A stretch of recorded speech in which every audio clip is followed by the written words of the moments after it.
আজকের রেসিপি শীষ পালংয়ের চচ্চড়ি।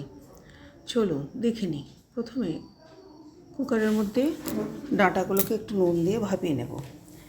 এরপর কড়াইয়ের মধ্যে পরিমাণ মতো তেল দিয়ে শুকনো লঙ্কার 5 ফোড়ন দিয়ে সবজিগুলো দিয়ে দেব। এখানে বেগুন, আলু, কাঁচা টমেটো, গাজর, শিম আর পরে আলু দিয়েছি। 2 রকম সর্ষে, পোস্ত আর কাঁচা লঙ্কা বেটে নেব। এরপর ঢাকা চাপা দিয়ে 2-3 মিনিট পর ঢাকনা খুলে পরিমাণ মতো নুন, হলুদ, মিষ্টি আর কয়েকটা কাঁচা লঙ্কা দিলাম। এটা একটু ঝাল ঝাল হলে ভালো হয়। এরপর দিয়ে দিলাম ভাপানো ডাঁটাগুলো, দিয়ে আবারও একটা ঢাকনা দিয়ে ঢেকে দিয়েছিলাম। মিনিট 5-7 পর ঢাকনা খুলে দেখুন সমস্ত রকম সবজি সিদ্ধ হয়ে গেছে। এবার দিয়ে দেব সর্ষে, পোস্ত, কাঁচা লঙ্কা বাটা।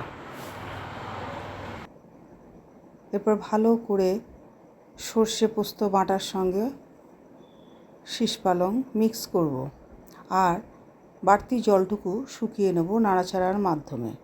এরপর দিয়ে দিলাম ধনে পাতা, এটাতে ফ্লেভারটা খুব ভালো আসে। দেখুন জলও শুকিয়ে গেছে নাড়াচাড়া করে। এবার প্লেটিং করছি। এই দেখুন দেখতে এরকম হয়েছে, খেতেও খুব ভালো হয়েছিল। তাই এখনও বোধহয় পাওয়া যায় শীষ পালং। আপনারাও করুন, খান আর ভালো থাকুন।